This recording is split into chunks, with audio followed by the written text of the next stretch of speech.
To cancel Premiere Pro free trial. Hello everyone, welcome back to our channel, and in this video I'm going to show you how you will be able to cancel your Premiere Pro free trial. So first of all, just simply open the Adobe's official website, or you can also open your Creative Cloud application in your device.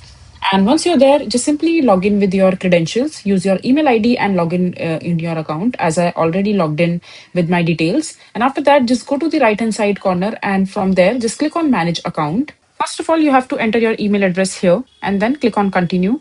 Now it will ask you to enter your password. Now, when you're there in this page, in the settings in your account, under your plan section, you will be able to see this option which says manage plan. Just simply click on it, and it says that only 1 day left free trial of the Creative Cloud Pro.